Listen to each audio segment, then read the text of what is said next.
Amen. Praise the Lord. Before you seated po, let us open our Bible in the book of Luke chapter 9 verse 23 to 24 and Luke chapter 14 verse 33. It says, "Then he said to the crowd, if any of you wants to be my follower, you must give up your own way, take up your cross daily, and follow me." And the verse 24, "If you try to hang on to your life, you will lose it. But if you give up your life for my sake, you will save it." And in Luke chapter 14, verse 33, "So you cannot become my disciple without giving up everything you own." May the Lord be blessed in the very reading of His mighty living word. Sige po, can you all be seated? Thank you so much po, ministering team. Thank you so much, everyone. And indeed, it is my privilege to be here once again. Thank you po. Ako po si Brother Odi. Again, brother lang po. Yan. Brother Odi po, I'm here. I came here from Calgary but doing our mission in Brooks. So we just came this afternoon from Brooks. Babalik po ulit kami mamaya. So after I preach, I have to go. Pardon me for that.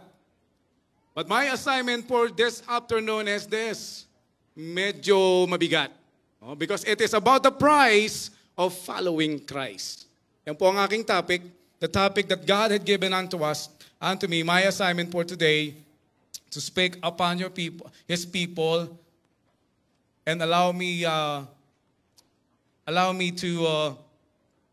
give to you this topic. I know this is very broad topic.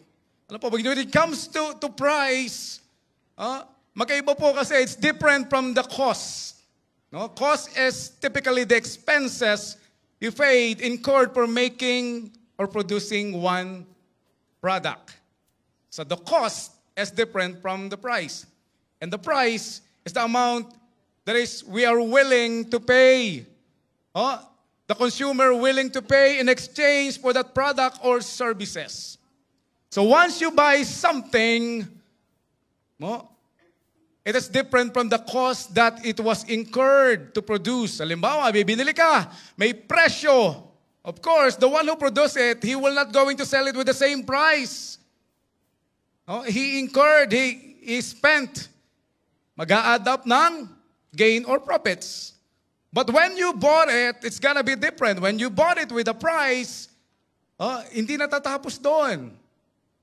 Your cost will not end up with that.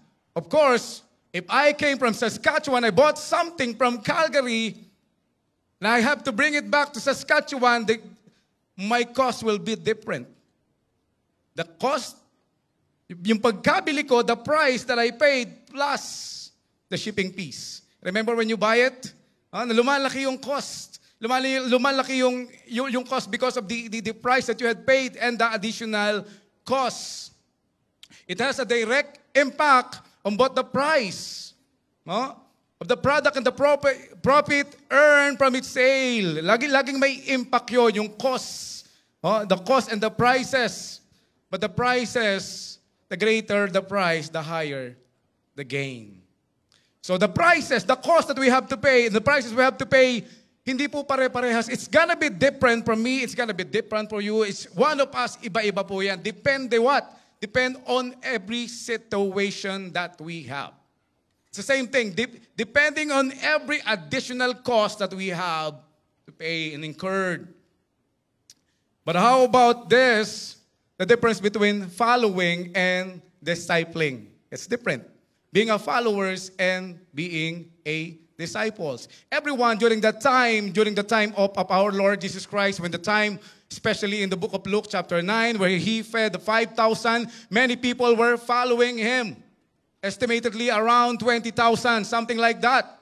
They keep on following. Why? Because they saw miracles. They wanted to be amazed. They're following and following. And after that, they reached Luke chapter 14.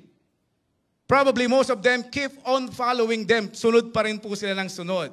But then, sabi nga po, being a mere follower means following their rabbi or teacher first for indefinite reasons. Such as what? Sit and watch. Gusto lang po nilang makita kung ano yung gagawin. They're waiting, hear and amaze. listen and learn.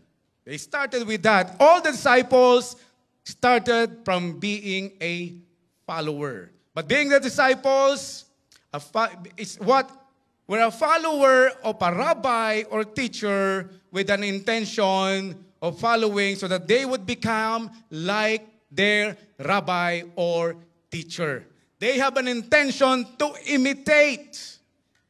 That's why I keep on saying, those people who you keep on following, one day, mapapansin mo, press ka na nila. Right? The way you speak, the way you dress. Bigla kang nasisingkit, nagiging Koreano. Why? Because you keep on following, we keep on watching them without noticing you're already imitating them. You begin like the disciples to them. So that is why the difference. But then all the disciples will always be a followers. But not all the followers were disciples. You get me? We follow Christ not only to be amazed. Being a Christian means being a followers and disciples. Tell your seatmates, tayo yon. Sabihin mo ulit, tayo nga. Di ba? Did they agree? Amen.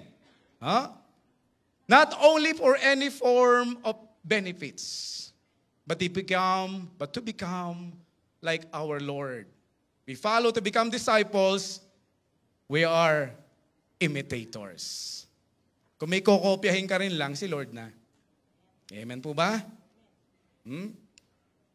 Kaya sabi po, in other version, in Amplified Version, in Luke chapter 9, verse 23, if anyone wishes to follow me as my disciple, I'm reading Luke chapter 9, verse 23, in Amplified Version, he must deny himself, set aside his selfish interest, and take up his cross daily, expressing a willingness to endure whatever may come.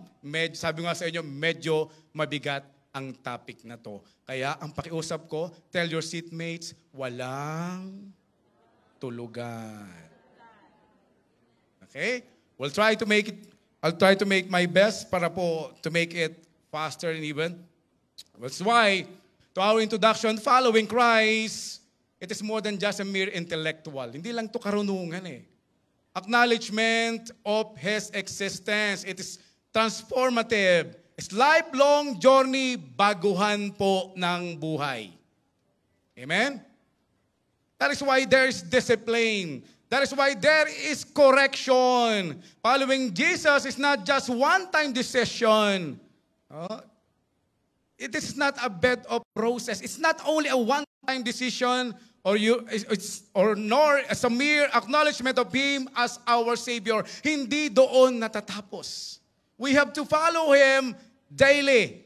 It is our ongoing journey of discipleship and obedience. And obedience does not practice only inside the church, but even in your house. CYN.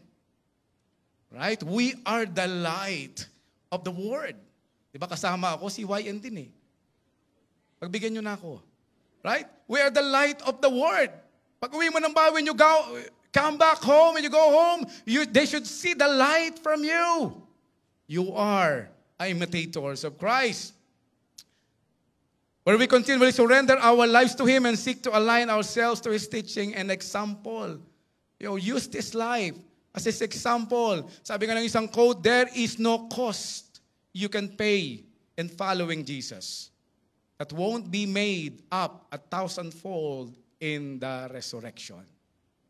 Everything that you've been doing. Everything that you had given up in your lives, yung bisyo mo noon. Everything that you had gave up, wrong habits, everything, even your sacrifice, everything, even what you're doing in the ministry of the Lord, it will become 1,000-folds in the resurrection. You will see that. That is why while we're waiting, keep on following. Keep on following. What do we have to do? Of course, first and foremost, count the cost. Bilangin mo yung cost. Why it is so much important counting the cost? In Luke chapter 14, verse 26 to 27, allow me to read this in New Living Translation. If you want to be my disciple, you must fasten your seatbelt. Sabi po dito, by comparison, hate everyone else. Your father and mother, wife and children, brothers and sisters, yes, even your own life. Diba? Sa amin. Otherwise, you cannot be my disciple. Brother Odi, bakit ganon? Did the Lord commanded for me to hate my parents, to hate my brothers and sisters? The Lord just wanted to tell upon us, every one of us, yun yung degree. Why? Because He is talking to the people, following Him, and keep on following Him. Sinabi ng Lord, ito yung lalim. This is the degree of following me. It is the extent. Ganun yun ang kalalim. Boy, baka sabihin po ng mga tao, bakit hindi nyo sinabi? Ganun pala. Hanggang doon pala. That is the extent. That is the value. Ganun, walang kapantay. There is no equal in value in following. Even our own life, even everything that we have. Otherwise, you cannot be my disciple. That is the willingness of heart. Remember Abraham, when the Lord said, offer to me your son, whom you love. Because the Lord sees from the very heart of Abraham, mahal na mahal niya ang kanyang anak. Offer it to me. Your son, Isaac, your only son, whom you love. Right? So we were very familiar with that story, but the degree of what he did, it's not that easy.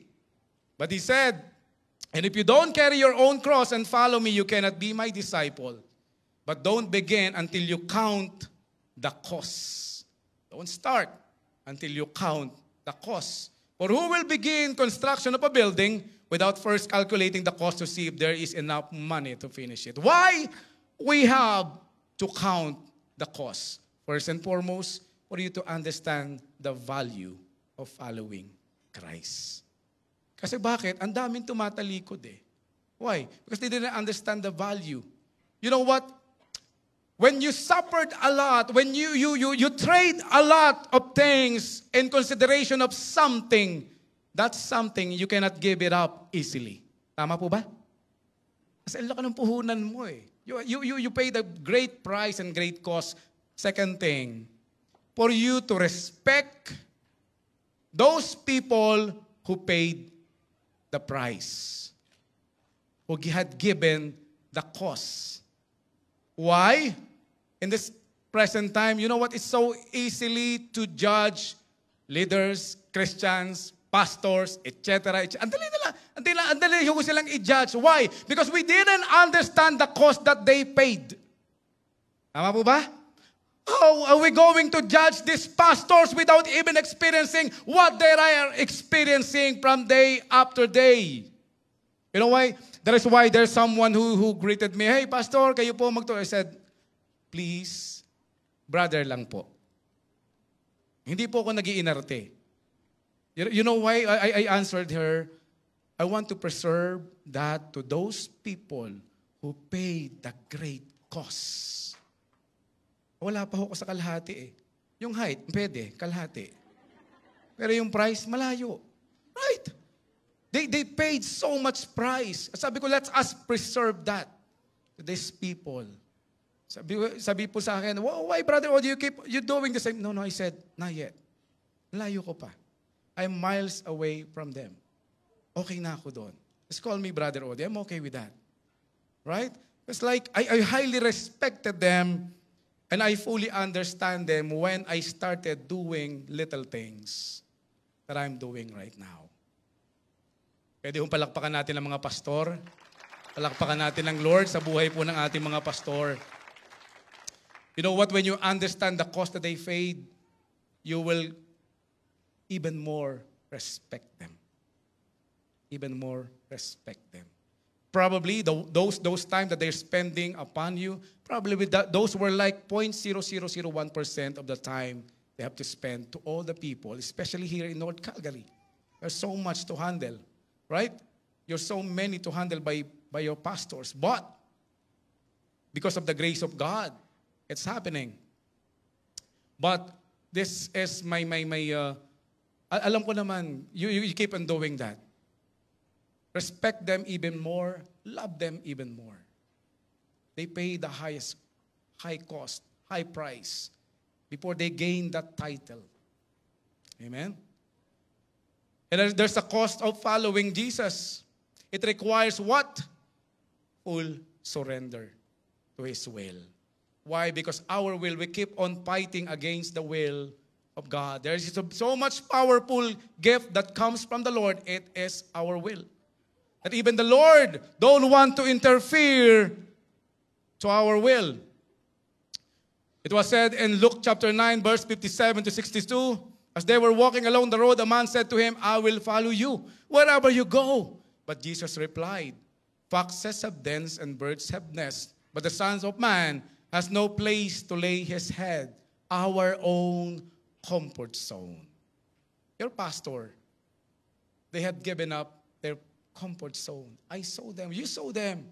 And he said, another man, follow me. But he replied, Lord, first, let me go and bury my father.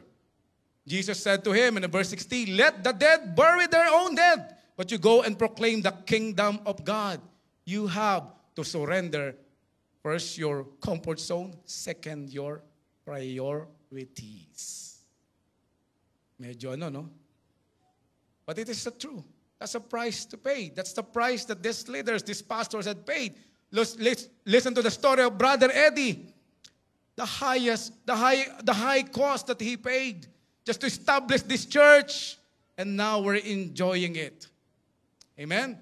In verse 61, still another one said, I will follow you, Lord, but first let me go back and say goodbye to my family. You have to surrender your heart. To be honest, when I was praying to go for a mission, ang gusto ko sa West, kasi maraming mountains doon eh. Gusto ko doon. Ha? Dinala ko ng Lord sa East. Flat na flat. That is the heart of God. But does it matter? Sabi na, basta kasama mo ang Lord. Basta naramdaman mo sa puso mo, you have to feel the very presence of God if you surrender your heart. It's not about what you want, but what the Lord wants. It is about His heart. And verse 62, Jesus replied, no one who puts hand to the plow and looks back is fit to the service of the kingdom of God. You have to surrender your goal in life. Brother Odi, hapon na hapon. Bigat naman yung pauwi na ako. Why you have to surrender it? Following Christ means surrendering to His will fully. But take note of this. As we come closer and closer to God by following Him, become closer and closer to Him for all the blessing that He is in store for everyone. Amen? So do not chase the blessing. Pursue following Him. Huh? Because you keep on chasing the blessing, you keep on being greedy in your life. But instead, please Him. Pangalawa, surrender your heart fully, attentive to His voice. Why? You know why He said, my sheep listen to my voice. I know them and they follow me. Next slide na po. I know them and they follow me. You know why? In this current time, have you noticed these things? That's most of the time you hear some voices around you. Nasaan yung mga intercessors dito? You hear sometimes condemnation kahit wala naman nangungundem sa'yo. Young ones, most of the time you hear those words. Para bang there's some kind of voice keep on whispering in your ears, even those things that happened in the past. It keeps on whispering in your ears, but the Lord said, you have to listen to His voice. You have to surrender your heart to fully hear His voice. Because if your heart were filled with hatred, pain, and sorrows, rejection, all the voices that you will going to hear is the same voice that is inside your heart. Now, throw away those garbages. Make your heart empty before the Lord and let Him fill you, and you will hear His voice. Because not unless you give it all to God, you cannot hear His voice. And abandoning our old life and embracing God's call. Look at Abraham. You know what, Abraham? He was in the richest country all over the world, which is the Chaldeans, the Chaldees, which is the ancient Mesopotamia, which one is the richest among all over the world during the time 1900 BC. And he was in the city of Ur. You remember, you hear that? Ur of Chaldeans. He was in the city of Ur, the capital of Chaldees, or capital of the Chaldeans. The richest among the richest during that time. So who is this Abraham? He's wealthy for sure. But he surrendered his old life, abandoning even his family, his relatives. The Lord said, leave your native country, your relatives, and your father's family, and go to the land that I will show you, to trade it all to the land that he didn't know. That is the price that these pastors had paid. Embracing the calling without knowing ano yung dulo ng lahat. Without knowing someday they will get hurt. But they embrace it. So you know why? That's why I highly respect these pastors, because they paid so much for the will of the Lord. But they keep on enjoying, that's why they keep on enjoying the very presence of God, because the Lord will not going to abandon His followers. Amen? And you know what? If you're praying for a different kind of life, it's like praying for a mansion in your favorite what? Beaches. Mexico, Hawaii. Ano nga yun ulit? I've seen lots of pictures this summer, early summer. You know what? You keep on visiting. Why? You're enjoying those views and even those beaches. But the Lord wanted to say unto you, you want those places right there? You want that mansion right there? Okay, I will give it unto you. I will give it. And even pre-food, all expenses paid, even your maids and everything. But one condition. You have to abandon your old house. Question is, what is your response? Lord, pwede bang package na lang? My old house and the new mansion that you're offering, pwede bang parehas na lang? The requirement is this: pack up your things and prepare to live to your new life. Amen? You cannot live your new life without abandoning your old life, without abandoning your old house. Or else, sa puso mo, greediness lang ang maiiwan. Denying our own selves. Denying what? Our self-interest and agenda. Forsaking our selfish gain to gain Christ. You know what? Paul considered everything that he has as garbage, including his knowledge, including all his benefits, including his position as a Pharisee. He considered it all garbage to gain Christ. He is already in a good position that time. He is so much obedient to the law. Pag sinabing law, you cannot say anything against Paul. He perfected the law. That's what the Bible said. That's why he said. But then he considered it garbage just to gain Christ. Everything, especially our selfish ambition. It requires what? Immediate response. Look at this. Among the disciples, when Jesus called Peter, James, John, what is their response? In the book of Matthew chapter 4, verse 18 to 22, when the Lord said, come, follow me, and I will show you how to fish people. And they left their nets at once and followed him. instantly. And look at this. When the Lord called James and John, what did they say? And responded immediately in the verse 21. Verse 22, they immediately followed him, leaving the boat and their father behind. You know what, nakakalungkot sometimes in this very season. There was one time I was asking one guy, I said, you know what, why don't you join the ministry? Why don't you serve the Lord? And he told me, you know what, brother, don't worry. I will pray for that. I said, 5 years mo na itong sinasabi sa akin. You're going to pray for it. You know what?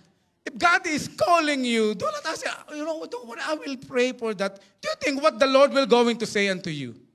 Huh? Do you think, anong sasagot sa iyo ng Lord? Ano tatanong mo sa Lord? What are you going to ask, Lord? Lord, do you want me to serve you?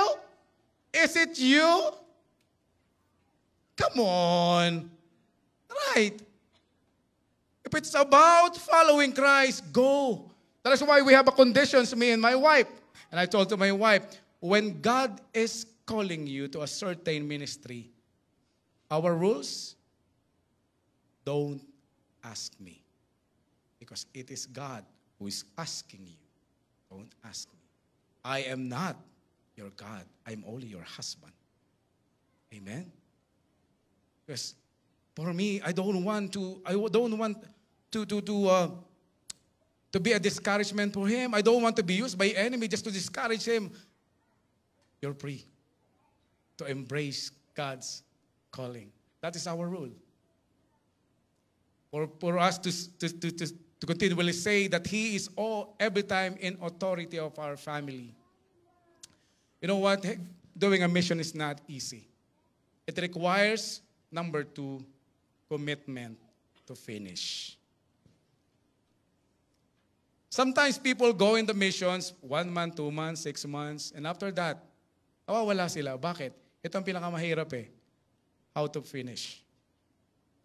But it requires commitment. And the Lord impressed to me, it's not only a commitment to start, but commitment to finish. Why? In the Luke chapter 14, verse 29, otherwise you might complete only the foundation. Simulahan lang. Before running out of money, and then everyone would laugh at you. You know what? When you started in your journey, believe me, the devil is watching around you if you're going to continue or not. And the devil will going to laugh at you. Simula lang pala eh. Look at Jesus, simula lang pala to. Huh? Sasabihin, he will going to mock the Lord. They would say, there's the person who started that building and could not afford to finish it. Now tell your seatmates, we will finish. O baka finish na yung katabi mo. Hindi pa patulog? Wake up and finish.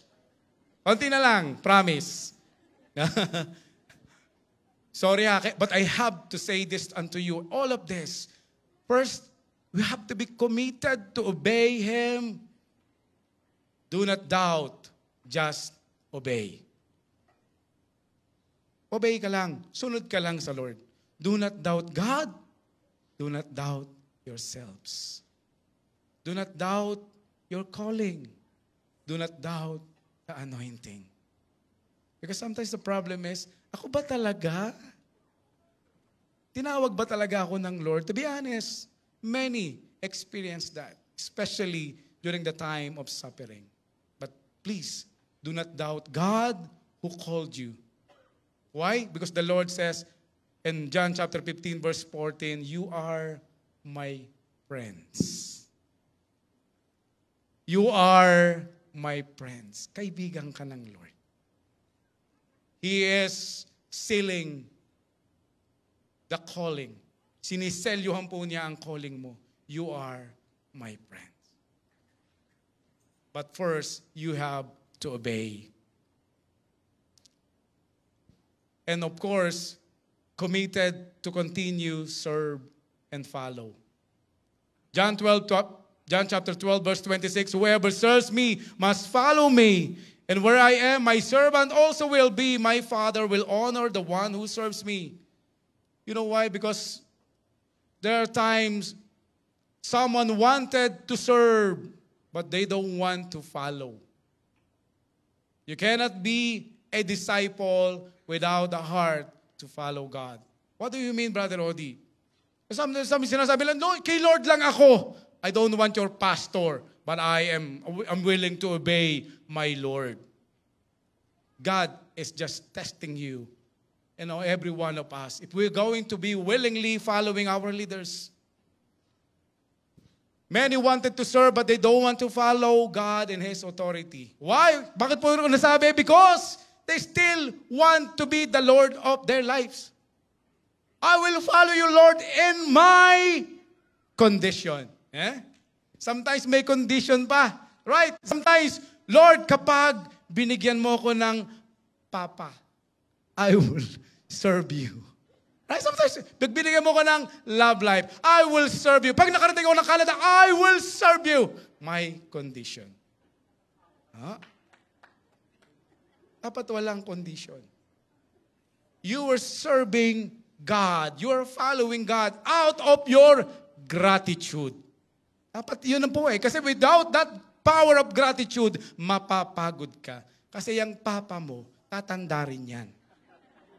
Right? Binigay siya ng Lord, tatanda rin yan. Malalaglag din lahat. Lalaglag to, pupunta doon, lalaglag yun. Right? Maluluma din yan. But then that joy, the power of gratitude inside your heart, hindi yan maluluma. And of course, committed to be consistent. Ito ang pinakamahirap being consistent. Right? That is the challenge. Amen?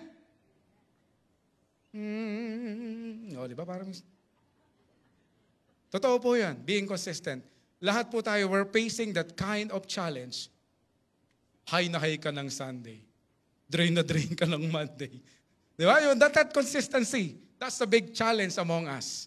But we have to be a Christians every single day. We have to be a follower of Christ every single day. That is why the Lord says in Luke chapter 9, verse 23, then He said to them all, whoever wants to be my disciple must deny themselves and take up their cross daily and follow me. You know why? Because these people witnessed like around 2,000 people being crucified in Jerusalem sa tabi ng daan. But before they became crucified that time, they have to carry their own cross and march in the city. The same thing that Jesus did. That's why He said, it is not only at the end, but from the beginning, we have to carry the cross. But I call this one, your cross is not just suffering or sacrifices to endure every single day. It is your victory. Your cross is your victory. Because you're approaching. You're getting closer. You're on the winning side. Carry your cross daily. Because you are acquainted with God. Sabi nga po, the disciples were considered disciples because why? Because nakikita po nila, they see the similarities with their rabbi. The way they act, the way they talk every single day. They carrying the cross. Even they have been what? They've been persecuted. They kept on following their God daily. And even they are rejoicing in the times of suffering. In the times of hardship. Just trust the Lord. Trust the Lord. Why? Because during the time that you're carrying the cross, God is so much close in you. During the time that you're in difficulties, you keep on serving God, napakalapit mo sa Lord. Kaya sabihin mo sa katabi mo, congratulations. Gising ka pa. Allow me to move, committed to endure. Ito medyo matindi. Ang hirap ng endurance. Right? But we have to endure. Why? In Hebrews chapter 12, sabi po dito, let us strip off every weight that slow us down. Especially the sin that is so easily trips us up. And let us run with endurance the race God has set before us. We have to finish the race. Andito na po tayo sa last days of the last days. Do not expect a chocolate-coated teachings just to be amazed. We needed this to keep us awake. Every one of us, you and me, we needed this kind of teaching. Reminding us, we need to endure.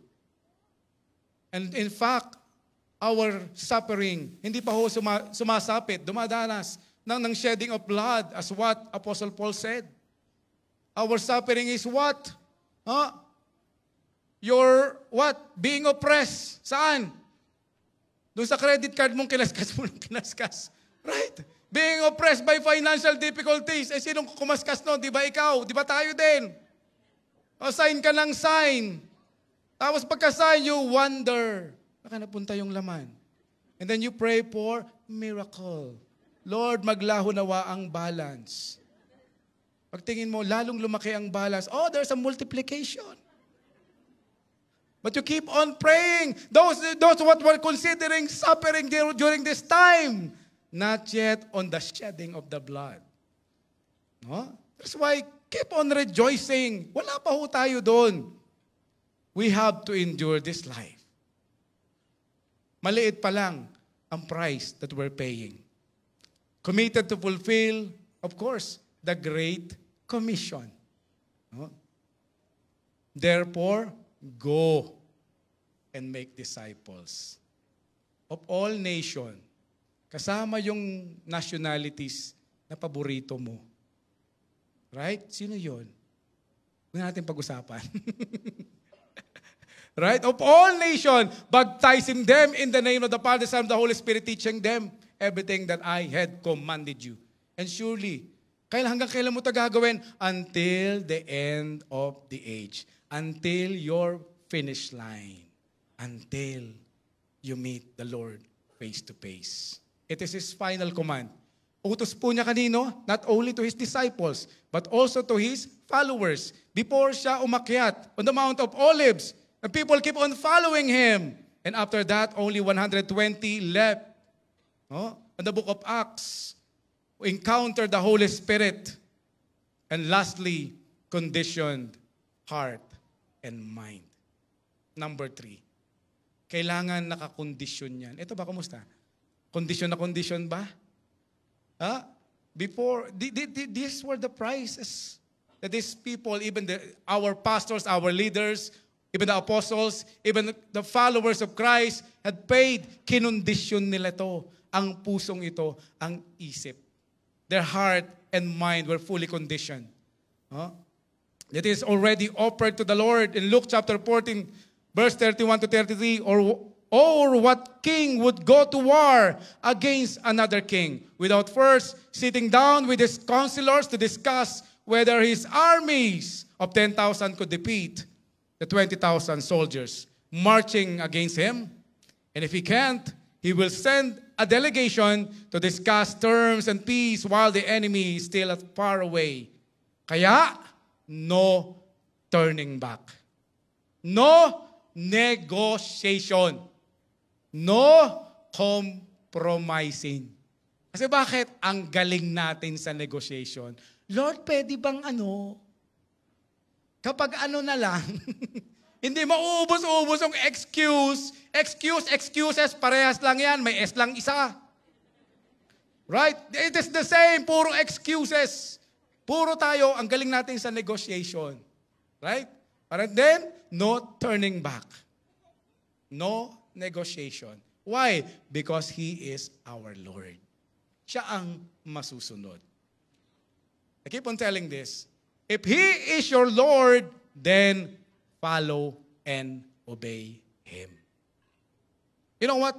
Before, during the ancient times, when you're serving the king, you cannot negotiate. Kapag inuutusan ka nga, that is why, you know what, when you're approaching to the king, you're offering your neck. If He is willing to chop your neck, your life is in His hand. No negotiation. No turning back. Huwag kang aalis dyan. Pag tinawag ka ng king, huwag kang aalis dyan. Do not move your post. No compromising. And in fact, you cannot face God. We cannot face the king during that time na malungkot ka. Remember Nehemiah? The king asked him, what is or those sadness? Right? You cannot face the king with your sicknesses. No compromising. And in Luke chapter 9, verse 61-62 said, still another said, I will follow you, Lord, but first let me go back and say goodbye to my family. Those were the conditions. Sabi ng Lord, no one put a hands to the plow and look back to speed for service in the kingdom of God. You have to focus. You wanted, when you were driving something, you want to draw a line in the field. You know why these farmers, pakita nyo yung mga, kasi nakikita po namin every time eh. It's like a drawing in a huge field, para bang may checker do something, diretsong-diretso linya. Ano kaya nila ginawa yun, no? You know why? They look straight on the direction they wanted to reach. Kung gusto nila yon, tititigal lang nila yon, and they keep on driving. Oh? They keep on driving, but they keep on focusing on that direction. If they look back, maniwala ka, they will be a curve in the line. But if they keep on focusing that, without even checking the line that they draw, if it's straight, they will draw a straight line on the huge and massive field. How can you do it with these huge tractors? Of course, focusing to the direction. So Christians, focus your eyes. That's why the Lord said, focus your eyes to Jesus, the author and perfecter of our faith. Focus ka lang sa Kanya. Bakit? Matitisod ka. Right? Alam natin yan. Why? Because sometimes when our attention been distracted, here comes the darkness of evil. The Lord said, bakit natitisod? Because the light is not among them anymore. Wala na ang kaliwanagan sa kanila. Matitisod ang lumalakad ng madilim. If you're walking in darkness, you will stumble. Amen? In Colossians chapter 3, verse 1 to 4, therefore, if you have been raised with Christ to a new life, sharing in His resurrection from the dead, keep seeking the things that are above, where Christ is seated at the right hand of God. So keep on seeking the things on above. The Lord wanted to bless everyone, of course, but not to put this blessing on top of the throne. The Lord wanted us to put Him on the best of the best. You know why? And keep on putting Him on that throne. Because you know why? Because the greatest enemy of the best is the second best. Kaya kailangan malayo ang distance between them. So keep on following and keep on seeking Him. How? By setting your mind and keep focus habitually on things above. Let it be a habit to everyone, you and I, to keep on focus habitually every single day on the heavenly things. Why? Kasi tagalangit ka na. Oh, amen. Naniniwala ba kayo? Tagalangit siyang katabi mo. Right? Whether you like it or not. These are the citizens' heaven actually. And some of you have what? 4 citizenship. Oh, right. Filipino citizen. Canadian citizen. Senior citizen. Citizen of heaven. Right? They're all citizens of heaven, everyone among us. That's why let us set our mind on things above. Hindi ka na tagalupa. Right? You're no longer, because you're already an alien of this world. Not on things that are on the earth.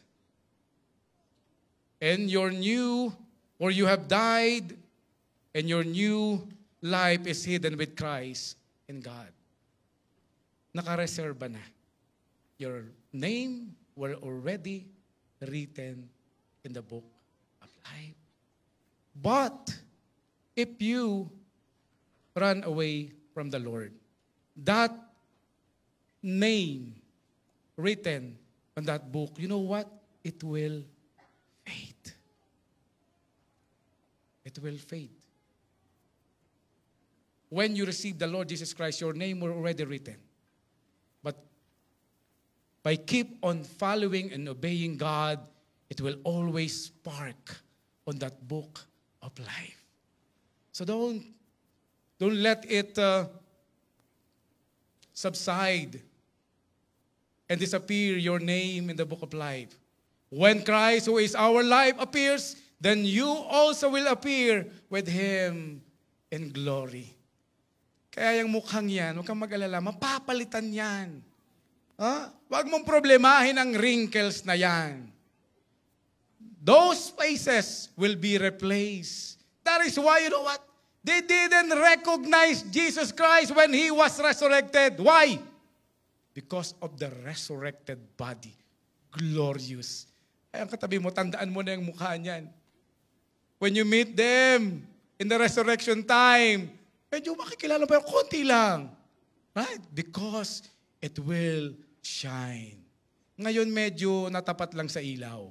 Kasi medyo mainit, nag-oily-oily. Kaya nagsashine. But later on, it will literally shine. For the glory of the Lord is upon you. Amen. Praise the Lord. And to our conclusion, do not hesitate to pay the price of following Christ. Don't hesitate. That's why I keep on telling the people in Brooks, I'm telling them, you know what? Just enjoy it. I remember Pastor Ana when she told me, Brother Odi, just enjoy mo lang. Sabi ko, nakita na ba ni Pastor, papagod na ba ako? Sabi ko, Brother Odi, enjoy mo lang. What does it mean? What does it mean? Because when you remember the value of what you're doing, when you're enjoying it, nawawala ang pagod eh. Wala ho ang pagod. When you're enjoying it, every single things na nakikita mo, di ba? Dati pangarap mong mag-long drive lagi. Ngayon, long drive ka, linggo-linggo. Ayaw mo pa nun. 2 hours, parang kapitbahay lang. Di ba? Libre ang long drive. Parang kapitbahay lang. But then, the most important thing is this. When you pay the price, you even get closer to God. And He always see what you're doing. And He always counting that. Binibilang ho ng Lord eh. Especially those tears that was shed in your eyes for the sake of other people. For the sake of your life group members. For the sake of the will of God. You keep on fighting for your faith. Kahit ayaw ng parents mo. Kahit ayaw ng mga relatives mo. Even though they're against your faith, you keep on fighting. And the Lord, you know what? The Lord is so much pleased. Yan ang hinahanap ng Lord. Yung ilalaban siya. Remember, the one crucified in His right? The Lord is searching for men and women na ilalaban siya. Ano sabi niya noon? Sabi nung nasa right, dun sa left, sabi niya, we deserve this. We are sinners, but this man, he didn't do anything. He's not a sinner like us. We only deserve this. Hinahanap ng Lord. That time when He was in the cross, someone na ilalaban siya. And that fight is not yet done. Ilaban mo siya. Don't hesitate to pay the price. Live not for the sake of your existence, but exist by living the Lord's will and purpose that bring us closer and closer to Him. Sabi po sa Luke 14:34-35, salt is good for seasoning. But if it loses its flavor, how do you make it salty again? How do you make it salty again? Every one of us were called to be a salt of this word. To give a spice to this dying world. The reason why the life of Christians, kahit nahihirapan, we can smile. We can rejoice. That's the difference. Our life is no longer like an abandoned life or neglected or rejected. We've been seasoned by the joy of the Lord that is inside us. Yun ang seasoning ho natin, the joy of our salvation. That every time we keep on doing it, we keep on worshiping God despite of our situation because of that flavor inside our heart. And that's also a flavor of our purpose in life. So walk in obedience to Him, following Him in the purpose that God had called upon us. Why? Because flavorless salt is good neither for the soil nor for the manure pile. It is thrown away. That's why the Lord said this, anyone with ears to hear should listen and understand. He used this once again because it is so much important to live with a purpose. Ano yung purpose mo? Hanapin mo. You want to know your purpose in life? Then keep on seeking God and you will understand that. Don't doubt God. Do not doubt your calling. Do not doubt yourself. Sabi ko nga po kahapon sa NOP, alam niyo ba? Section 3 ako eh. Raw, yung kahulihang raw. Now when we're going to choose me to speak, dagdagan mo pa ng height. Right? But it's not about you. It's not about me. It is about Him. It is about His faithfulness. It's not about your weaknesses. It is about His power. It's about His will. It is about of who you are in His sight. You are His ambassador, despite of who you are. The Lord wants us to be closer to Him, to what? To inherit everything that He prepared for us. So don't hesitate. I want to say unto you, as I close, whatever it is that He's hindering you to follow Him, just offer it to God. Alam naman ng Lord eh. The Lord knows your situation. Offer it to God. Be honest. Be honest. And be humble enough to say sorry to the Lord. But say to God, this time, Lord, I want to make a firm decision that I will follow you no matter what. I will not look upon my weaknesses. I will not look upon my situation. I will not look upon of some things and everything that I don't have. But I will look upon you who called me and loved me, for you had paid the highest price just for my salvation. Just for my salvation. And believe it or not, as you followed Him, He will take care of your family. He will take care of your situation according to His way and purpose, His will. There was a time, I told it to you before, that cry of my heart, Lord, take care of my family. Take care of them. That's how the cry of our heart. Lord, I don't want to negotiate with you. If you want to take them, take them. But please, take care of them. Take care of their salvation. Take care of their faith. He said, I don't have time anymore to reach out to them every single day. You know what the Lord did? He put the church inside our compound. The JIL church inside our compound. He wanted to make sure all my siblings will attend JIL service. That is His faithfulness.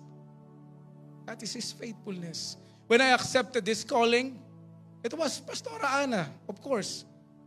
He mentioned it to me, Brother Odi, gusto mo ba mag-Bible study sa Brooks? Na-corner niya ako sa aisle, doon sa dating building. And then the Lord put in my heart, kailan niyo po gusto, Pastora? Next week. You want next week? It's not that easy. But I don't want to question God. If God called you, say yes. Say yes. Do not look upon your weaknesses. Kaya ko ba? Now, because the Lord had paid all the price, I'm inviting, and God's invitation is for you to enjoy following Him. Because the Holy Spirit is upon each one of you. Kayo pa ba naman? Ha? You always been with the anointed people of the Lord here in North Calgary. Of course, for the glory of God. Amen? Of course, His faithfulness. That every time I enter this door, I sense His faithfulness, His anointing. Now I'm inviting you to stand up right now and offer those things that you think hindering you to follow Him. Just raise your hands right now. Raise your hands. And the Lord already speaking into you. Those tears in your eyes, binibilang ng Lord. The Lord knows your situations. If you are some hardship, if you are a student looking for Lamia right now, but indeed in your heart you really wanted to serve God, and you wanted to stay in Canada and serve the Lord knows your situation. Raise your hands. If it is you, pour out your heart unto God. Pour out your heart unto God. Pour out your heart. And if you are in this situation of uncertainties, anong mangyayari sa sitwasyon ko? Pinapauwi na ako. Pour out your heart and be honest to God. Prepare everything to offer to the Lord. Even your family, the situation of your family, even your ill loved ones, offer it to the Lord. And even your life, even your life.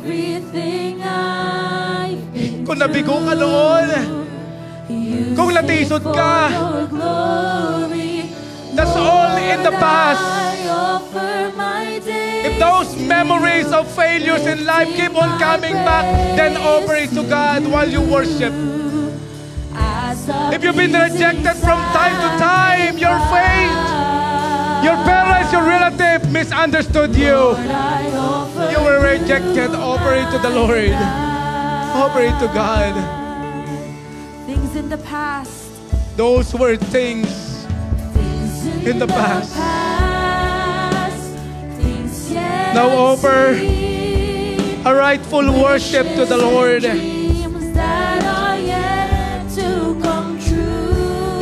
If you were sick, if you have a sicknesses that is impossible, as the doctor said, let me tell you, the Lord has a final say. Offer it to the Lord. Even your life. Lord, I offer my life to you. Everything I've been through, use it for your glory. Raise your hands. Come on, pour out your heart and worship. If you're truly offering everything to God, let's pour out and worship. Let that heart connected to Him through your worship.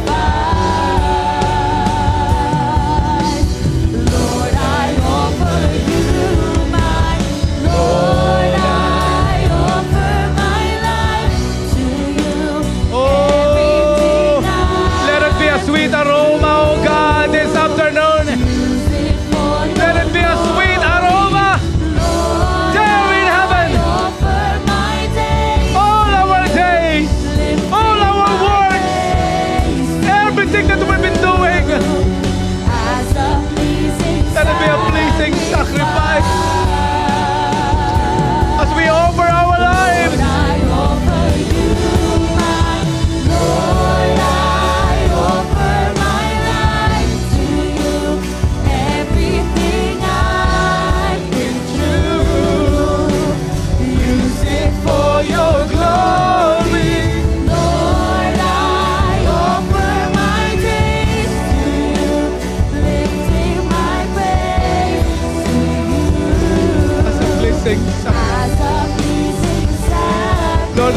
offer our lives. Lord, I offer you my Let the people sing this song and allow the Holy Spirit to touch you this afternoon as you offer that sacrifices of praise like a pleasing aroma in the throne. If the Lord blessed you so much, then offer everything unto Him. In your heart, you know you're giving it all to God. And put Him on top of everything, far beyond the second best, far beyond.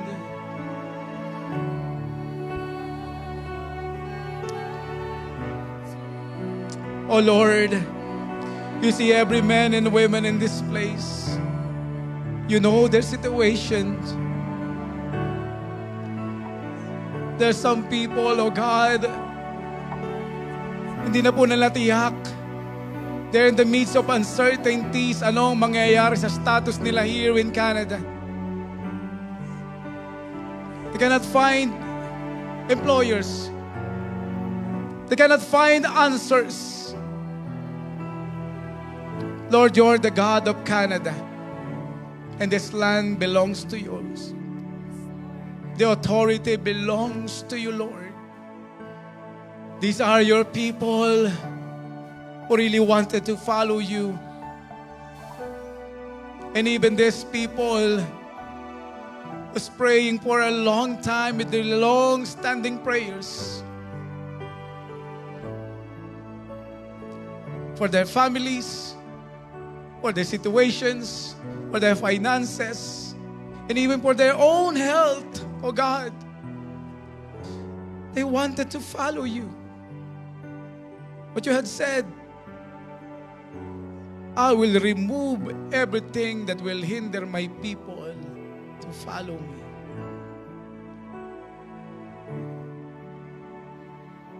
I will remove everything. I will remove it. Lord, remove the doubts. Remove the fears. Remove anxieties. Remove the oppressions in the mighty name of Jesus. Remove, oh God, in the mighty name of Jesus. In the mighty name of Jesus, Lord, remove anything that will hinder your people. And even those things that is blocking in their eyes for them to see your majesty, for them to see your purpose in their lives. Remove it in the mighty name of Jesus. In the mighty name of Jesus, and replace it, oh God.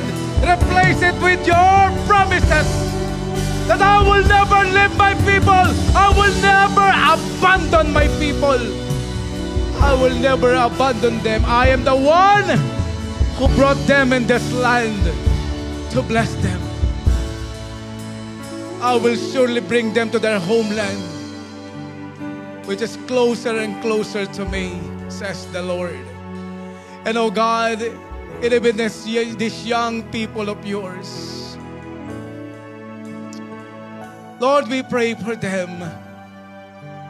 In these new generations of warriors and armies in these last days, Lord, we pray for them. Remove anything that will hinder them to follow you. Even those rejections, even those anxieties, even those low self-esteem in the mighty name of Jesus, even those doubts and fears that entangle them and chain them. Remove them, even those spirit of heaviness, in the mighty name of Jesus. Remove them and clothe them with the oil of gladness, with the garments of praise. In every situation, they will praise you. They will declare praises. They will shout hallelujah in every situation, in every places that they were going to. Bless these young generations. Lord, we pray for even all the young men and women in this place. Open their eyes and spiritual understanding for them to see visions, for them to see your purpose in their lives. Remove all the pain. Remove all the sorrows. Remove all the memories of the past. Remove it, oh God. Remove it in the mighty name of Jesus. And replace this with the memories of your faithfulness, of the promises of the living God among the life of your people. In the mighty name of Jesus. In the mighty name of Jesus. Lord, remove anything among all your churches, any works of the devil, for us to experience your power, your majesty, your anointing in the mighty name of Jesus, and replace this all with the assurance of your salvation, that you called us for your kingdom, for your purpose, and we will soar high like an eagle in the midst of the storm. In Jesus' name, in Jesus' name, in Jesus' name. And Father, allow me to grab this opportunity to pray for all your servants, for them to keep on following you. All of us to keep on following you no matter what. That we will endure everything only for your glory. Only for your glory. Even sometimes people didn't understand us. Even sometimes people in situation trap us to stop us from serving you. Lord, release your favor. Release your favor among all your servants and your followers in this place. For them, for us to keep on obeying you and following you, no matter what, whatever may be the cost, we will pay the price of following you. For indeed, in the end, no eyes have seen, no ears have heard, no mind have ever conceived what you have prepared for those who love you, those who follow you. That is why, Lord, as your people raising their hands right now, allow me to release this prayer. Lord, release that anointing that break the yoke of the devil, that break the yoke and chain of poverty, that break the yoke and chains of division in the mighty name of Jesus. Release your anointing! Release your anointing so that we will keep on running to finish the race that you have prepared for us. And we will keep on following you, coming closer and closer and closer unto you. Release that anointing and we will carry it until the end, until we meet you face to face. And today, Lord God, before we go back to our temporary home and places, our lives will no longer be the same anymore. For we are the carrier of your anointing, of your banner, the banner of victory, of the victorious follower of Jesus. And unto you we entrust every single soul in this place. To you we give praise, we give glory, we give all the honor, we give all the thanksgiving. In Jesus' mighty name, this all we ask and pray. Amen.